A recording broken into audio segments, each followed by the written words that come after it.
Hello and welcome back to a view from the Bullens. Today we're here analysing Everton's 3-1 defeat on the final whistle with me, Luke, Paul and Ben. So first of all I'll come to you, Ben. So, another awful result in reality, but you think, I'm just going to go off the performance first. Do you think it was an awful performance? Do you think West Ham deserved to win the game, or do you think we deserve something out of it? I spoke over on our Patreon channel, and I don't think West Ham ultimately won the game. I think Everton lost the game, to be honest. I feel like the mentality of going 1-0 up and conceding so early. You break it down in the first half, we start playing a bit of football, we start knocking it about, people start getting a bit uneasy, a lot of boos, a lot of frustration from the Goodison faithful. And I get it, I understand. Everton get a penalty. I hate straight run-ups. Why on earth is Beto taking it to begin with? I think if you're at the game, you're seeing people go mad at Sean Dyche, and there's a bit of a discussion amongst the players. James Garner, he's a technically very good striker with the ball. Why isn't he taking the penalty? I'd much probably rather have seen Jordan Pickford step up and take the penalty than Beto. I think 38,000 Goodison fans in that ground, as soon as he lined that ball up straight, everyone knew what was coming. The first penalty, Everton have been given an award all year, and we ultimately go on and miss it. The problem for me is, Sean Dyche, the manager, is obviously under a lot of criticism, a lot of constructive criticism. His substitutions, his game management are questionable. I thought the substitutions were probably wrong in the game itself. I thought taking off Jack Harrison for Andre Gomez was the wrong decision. But what I can't criticise him for is the clear-cut, gilt-edged chances that we've had. Beto in the first half. Beside the penalty, Dwight McNeil, there's one cleared off the line. Someone somewhere, Luke, has got to take some responsibility. Put the ball in the back of the net. Sean Dyche said it in his post-match interview. Surely you want to score at Goodison Park. Surely you want to celebrate, because when that place erupts, it's the best feeling in the world. So why aren't they putting them in the back of the net? I spoke to Paul off air. That's Dwight McNeil chance. I'm sorry, if I'm in that position, I can't run, I can't move. I went from a striker to a right back in a short space of time because I gained a lot of weight. But ultimately, if I'm in that position right now, I'm scoring. Keepers are coming to Goodison Park too often. Areola, Sarr at Wolves. You've got Leno at Fulham. Dropping the 3 best performances from any goalkeeper. It's not just a coincidence now. It's every single home game. Why are these keepers having absolute worldies at Goodison Park? Because the players are not putting these chances to bed. Yes, I understand there should be a split between the manager criticism and player criticism, but someone somewhere has got to take responsibility. Dyche is setting them up initially. The starting 11, the tactics were absolutely fine, but you've got to go and put the ball in the back of the net. If you don't score, Dyche can't put himself on up front. Dyche can't come on and take that penalty, even though I would have loved him to come on and stuck up, because he would have just blathered it down the middle and we'd be 1-0 up. But he can't put that ball in the back of the net. The problem for me was the game management and substitutions. Wrong subs, wrong time, very reactionary, not very proactive to go out and win the game. And ultimately, Everton go up 1-0 and we all sit down and go, right, let's just settle down now. The Everton of 6 months ago would have gone on and probably saw that game out. Unfortunately, the set pieces, another issue. We've got to start defending these set pieces a lot better. For a team that's so good in the opposition box at scoring set pieces, why we're defending so poorly? Why don't we go and attack that ball like we do offensively? That is a coaching issue, which Lewis Dunk the week before, me and Paul were there at Brighton. You've got to start defending these set pieces a lot better. 2-3 clear-cut chances. Zuma, great header. Ben Godfrey, probably a fault again for that goal. And we're 1-1. Within 6 minutes, and mentally having missed the penno, gone 1-0 up. When that moment struck, I thought, oh my God, everyone in this ground knew what was coming. It felt like the Wolves and Fulham performances all the way back in August, September time. You dominate, you create clear-cut chances, you don't take your chances, and ultimately you get punished. West Ham had a bit of star quality about them. For Kudus was absolutely excellent. Jared Bowen, Lucas Paqueta, Souček, what a goal. 2-1, 92nd minute, chested down, bang, 2-1. And the third goal, James Garner messes a couple of corners up and they ultimately go on and score and win 3-1. David Moyes alluded to that after the game. Everton were extremely hard done by, extremely unlucky, and that's how I see it, to be honest. Yeah, I think the manager we just mentioned then, in previous weeks, he normally goes with a more of a positive take. He'll talk about the XG, stats, things like that. But he sort of did put it on the players in his post-match, which is good, because I'm sick of hearing excuses now, to be honest. Like, how long do we need excuses? We can't talk about XG. It doesn't matter unless the goals are going in the back of the net. And we had 22 shots, 11 on target against West Ham. Missed a penalty, and we scored 1 goal. A goal that sort of looked a bit lucky in the end because it comes off his shoulder if you watch it properly. So I think I'm glad the manager's addressed that and he's took accountability for it.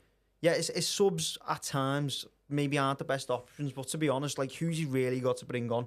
His hands are tied. You've got 2 young lads on the bench. You've got Chimiti, 19, Dobbin, 20, 21. These players should be developing and coming on when we're maybe 2-0 up and getting half an hour. But instead, they're coming on to put fires out. And I think that sort of maybe comes into his thinking that he doesn't want to put pressure on these young players maybe. But anyway, going back to the game, I'll come to you now, Paul. So, did you think we deserved anything out of the game? Because statistically, we were on top. But obviously, the one that matters, the stat that matters, we've lost.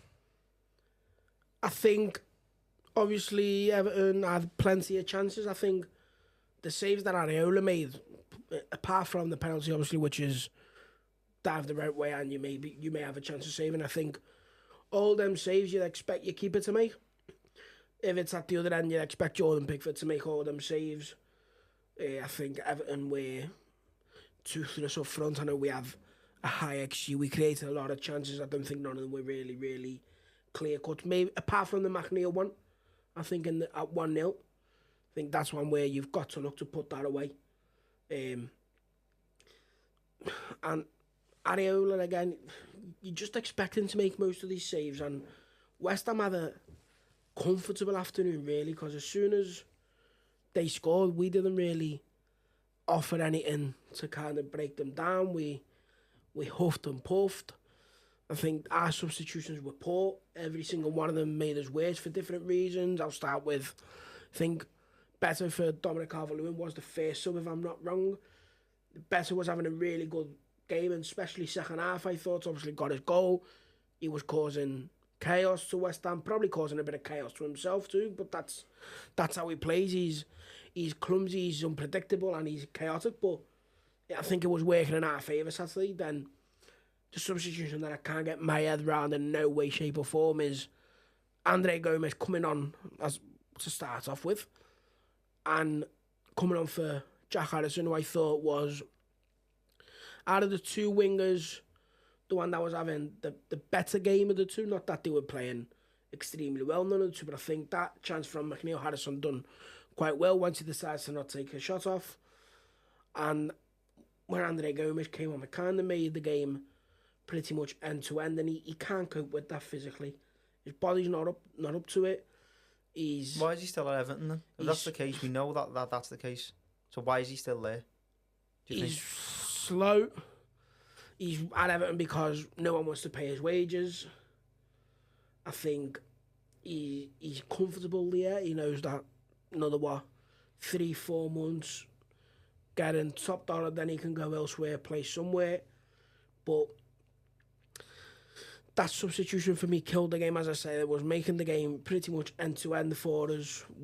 It doesn't suit us, the game being end to end, because obviously West Ham have much more attacking quality than Everton. In the final third, I think, as Ben rightly mentioned, Paqueta I thought was excellent. Kudus, you can just tell every time he touches the ball, he's dangerous. Jared Bowen probably had the quietest out of the 3. But again, every time he touches the ball or he's involved in behind, you can tell he's got pace about him. He's technically really good. He's in good form, and he's dangerous for your centre halves. And in midfield, I think James Ward-Prowse was about to go off. Then they get a corner, puts the corner in 1-1. And I think the same with the second goal. Kudus was about to go off for Ben Johnson. Kudus stays on, puts the cross in for Souček.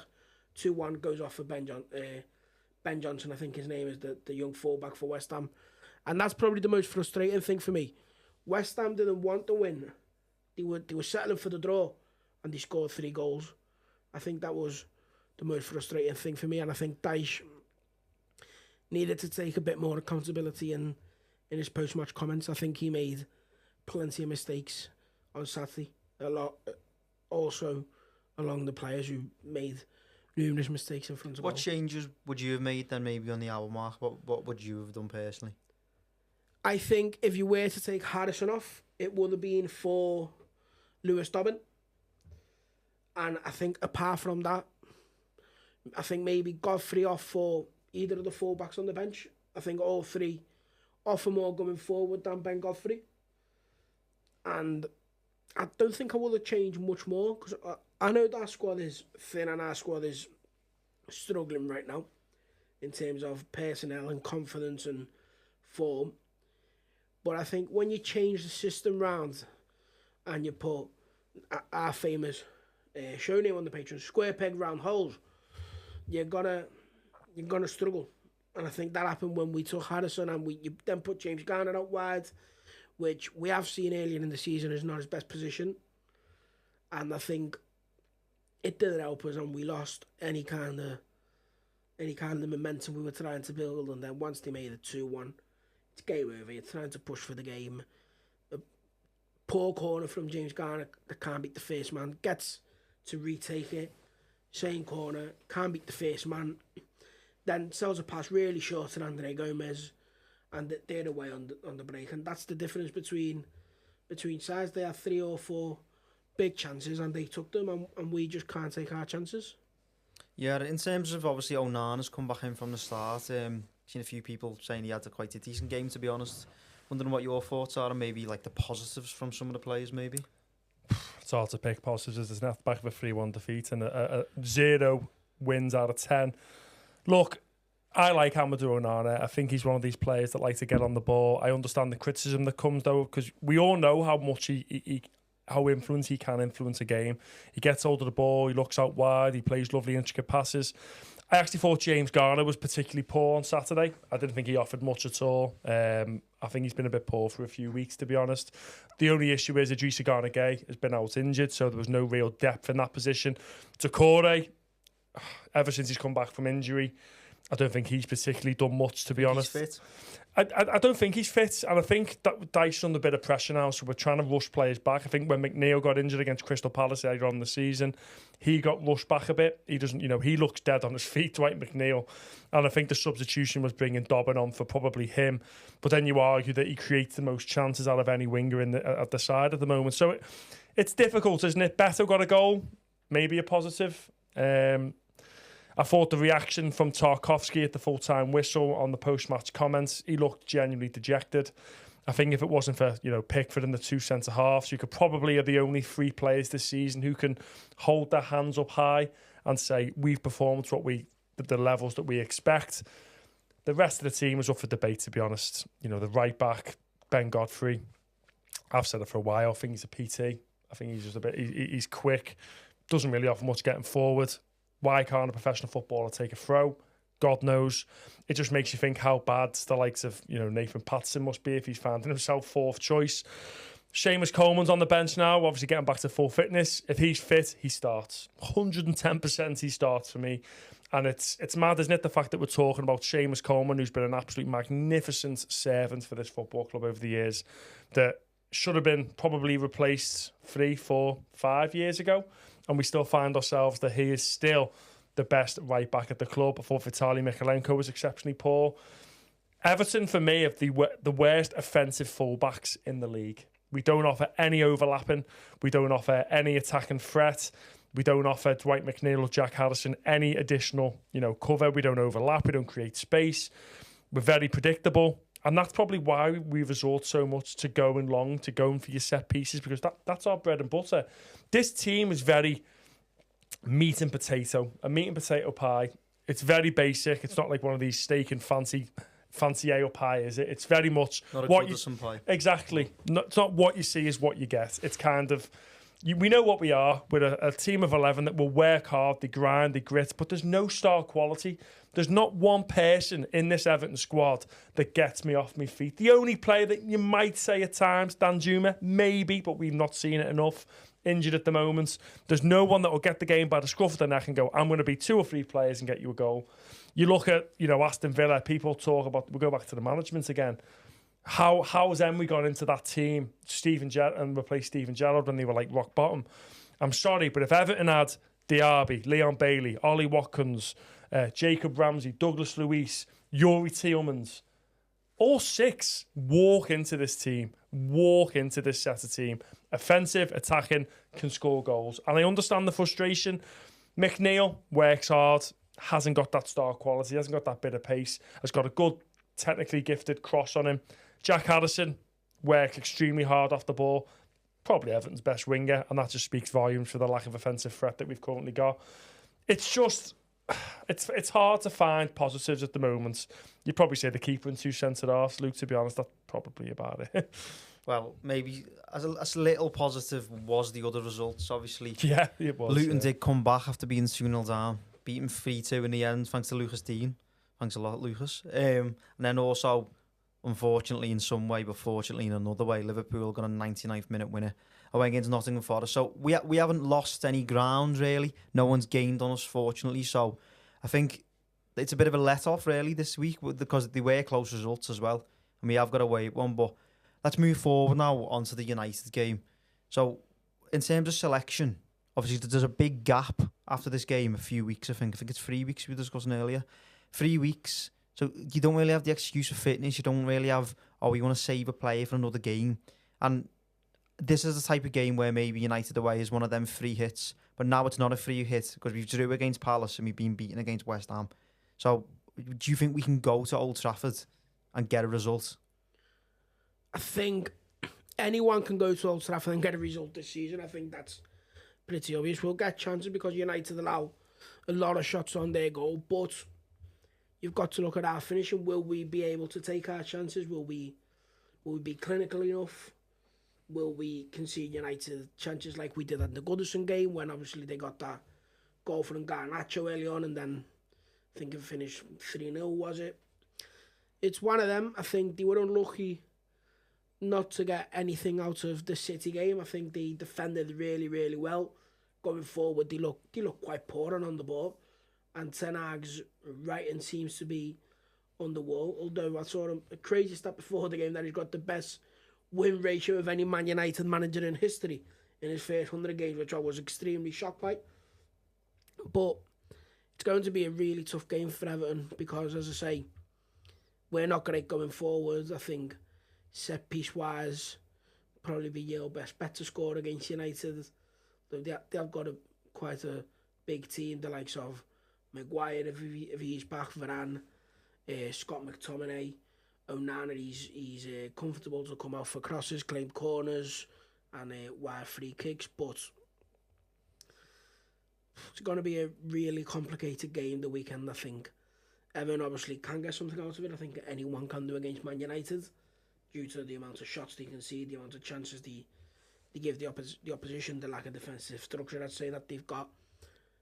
But without confidence, lack of confidence, this Everton team is it with at the moment. It's going to be a real battle for them in terms of selection. And I only make one change, funny enough, and it would be, again, Seamus Coleman will come in for a right back for me. I think I've been saying this for 3 or 4 weeks now. Whenever Seamus Coleman is fit, even if he only lasts a game or two, he needs to start for me. He is Everton's best right back. He is Everton's captain. I think he always wears his heart on his sleeve. You can always tell he battles. He's got plenty of passion. He leads by example, whereas maybe another captain like Tarkowski is much more in the referee's ear. Seamus always leads by example. He's always probably the most dedicated pro within that Everton squad, and it is the closest thing we've got to having one of us three or one of the thousands of Evertonians across the globe on the pitch. And as I said before, footballing wise, he's our best right back, although he is getting on. So yeah, for me, the only change I would make would be Coleman coming in for Godfrey at right back. Yeah, I think there's not, as we've already mentioned, there's not too many players to really bring in, but I think a few people have saying better about a good game. I've seen people saying that he was up to his clumsy usual ways. Do you think we should make a change up front, or maybe stick with him after he's got a goal? Calvert-Lewin's had 20 games, a 20-game running streak, hasn't scored since October, I think, against West Ham. Beto scored, he's missed a penalty. I don't have the answers. I don't know what Sean Dyche needs to do, to be honest. I don't think Beto has lived up to expectations. I think he's massively struggled this season. I understand that he scored. I understand that he put up a bit of a second half performance, I just haven't seen a lot from Beto to suggest that he's going to be the star bit of quality that we actually need. What do you do? I honestly don't know. Manchester United have got a lot of injuries at the back. It's up to Sean Dyche to find a way. He's got to find a way to get Dominic Calvert-Lewin scoring. I understand that his confidence is completely shot. When he came in on Saturday, he looked as if he was petrified. He looks a player whose confidence is absolutely shot. He continued to run the channels. He didn't get into the box. So I don't know. I honestly haven't got a clue who you start, to be honest. Calvert-Lewin, for me, is the better player. Overall, Dominic Calvert-Lewin's the better player. However, you could argue if Beto now gets dropped because he scored a goal, you might now say that's harsh, it's unfair, it's unjust. But you've got to find a way. You know, we've tried them both up top together. We've tried both of them up front. Doesn't work. You know, they both big cart horses up front, just running into one another. Beto's first touch doesn't look particularly convincing. His hold-up play's not the best. He looks like, remember Gerard Delafeu when he used to play for Everton, used to do a 10, 15-yard burst. Doesn't look like he's got the energy to do anything after that. But he is quick. He does run the channels. Look, Calvert-Lewin's missed some sitters. Beto's missed some sitters. Beto missed that 1-on-1 v Brighton. Beto missed that chance in the first half against West Ham. He then failed to score the penalty, but then scores the header. Look, Calvert-Lewin's missed some absolute sitters as well. So this isn't just a who's better. I really don't know. And, you know, Paul will probably have an opinion on it as well, because I just don't know. And that's not me having splinters in my backside, sitting on the fence. Well, maybe it is, to be honest. I honestly don't know. Bit of a left field shout as well, maybe. Yeah. What about Chimiti? I haven't seen can't get any worse. I haven't seen enough from Chimiti. You know, you've got fans calling for Chimiti and Dobbin to start. These boys should be out on loan. These boys should be playing first team football. As you quite rightly said before, they're now getting asked to come on and try and change games. I think it's completely unfair. Yeah, so what's your thoughts on the striker situation? I think if your striker starts, scores a goal, and I personally thought he had a good performance. Better, obviously, the penalty and the chance in the first half, they were real disappointments, but I think second half he was growing into the game. I think he was, as I said before, he was causing chaos for both us and West Ham, but I think you can't really take him out for a striker that hasn't scored in 5 months. I think it'd be real Beto's confidence, which probably would have been low before the game and has been boosted a bit by probably his performance and his goal on the weekend, that would take a massive hit. I think Calvert-Lewin at the moment he's not doing enough to want him to start at Everton, and who knows, to even want a new contract with his contract, I think, coming into the last 18 months of the deal. So for me, Beto would start the weekend. I think I'd like to see Chimiti get a chance, maybe not start a game, but get 20 minutes here and there. I think when he came on against Tottenham, him and Dobbin, they changed the game really. Chimiti was unlucky not to score, probably should have took a touch and maybe try and put it past Vicario, but I think the small details you've seen of Chimiti in terms of the small kind of time frame that we've seen of him, or the small sample size we've got of Chimiti in terms of how much he's played within the first team and the under-21s, I think you can tell there's a good player there. But obviously, you would be looking to loan him in the summer window to probably a European club, like maybe a PSV Eindhoven or kind of like that Branthwaite loan where you look to get him into the continent. Who knows, maybe playing European football, maybe the Conference League, the Europa League, and then assess from there, because I think he's going to be a good player from the little we've seen of him. He seems to have good attributes about him, but in this moment in time, he won't really get the chance at Everton, although there's been times where I would have liked him to come on instead of Beto or Dominic Calvert-Lewin, because both of them haven't been good enough this season. Yeah, I think personally, I know he did score the goal, but he's cancelled that out by missing a penalty, in my opinion. And then I just think the only way Calvert-Lewin breaks that dry patch is by scoring a goal. I know that sounds simple, but once he gets one, I do believe he will get back into the swing of things, and hopefully that's sooner rather than later. But obviously now the other results went our way last week, but next week there's a few iffy games really. I think Crystal Palace play Luton at Selhurst Park, and then Brighton host Nottingham Forest as well. So you'd think 2 home wins there, but they're both fixtures where you think both of them teams could get something out of it. I don't know what your thoughts are on that. We need to just concentrate on ourselves, to be honest. Concentrate on winning games of football. There's 11 games left. We play 5 out the bottom 6. We've got Luton away, Forest at home, Burnley at home, Sheffield United at home, Brentford at home.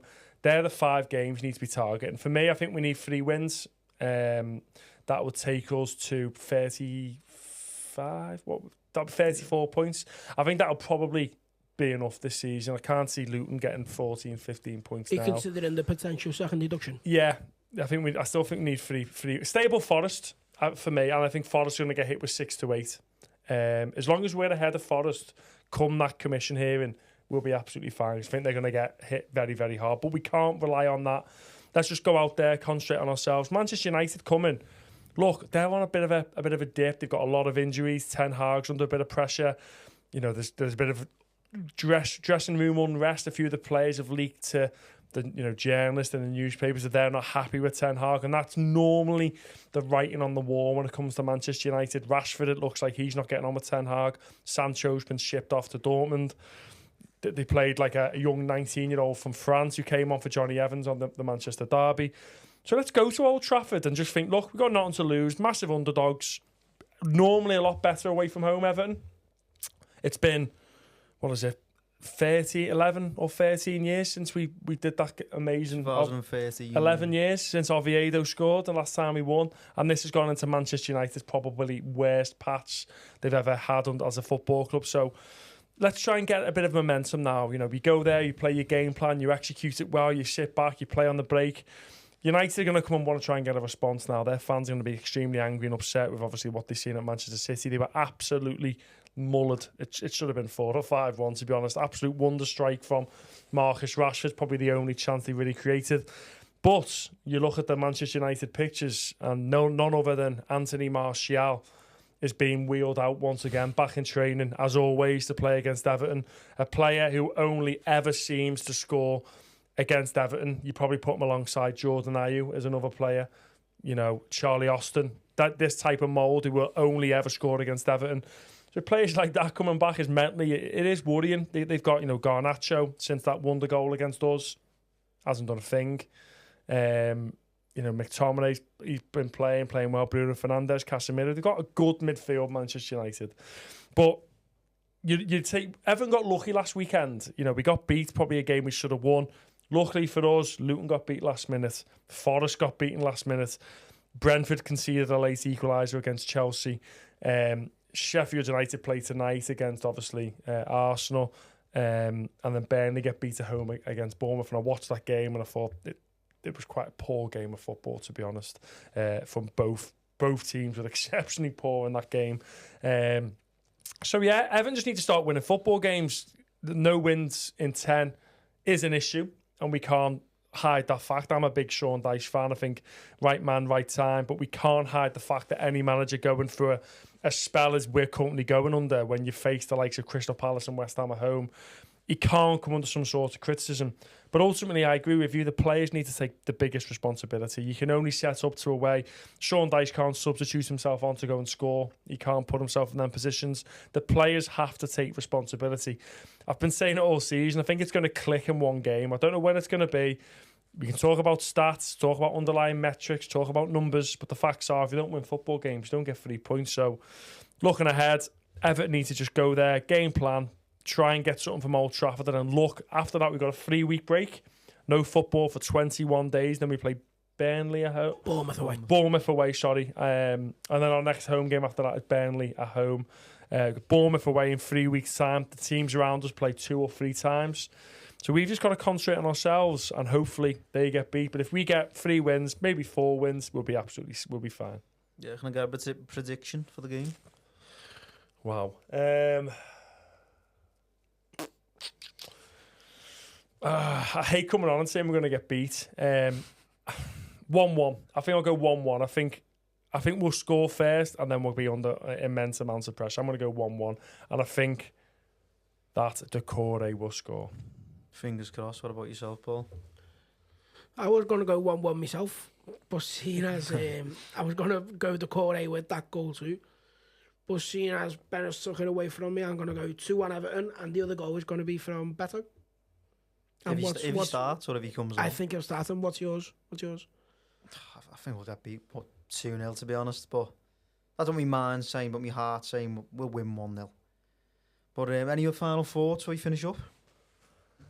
Just try and stick together. I understand it's a hard time. I understand there's a lot of animosity in the air. There's a bit of we're quite a reactionary fan base, aren't we? When things are going well, we're the best. When things aren't going so well, we're probably the worst. Difference of opinions. Football is football. Ultimately, it's a game of opinions, and everyone's got a different one. But ultimately, we've got to stick together. Goodison hasn't been a very nice place to be for about 3 years. We've only celebrated staying up on the last day. For me, calm heads. Let's just attack the game week by week and go from there. Yeah, so that was the final whistle. Thanks very much for watching. Hopefully next week we're talking after a decent result. If you enjoyed it, don't forget to like and subscribe.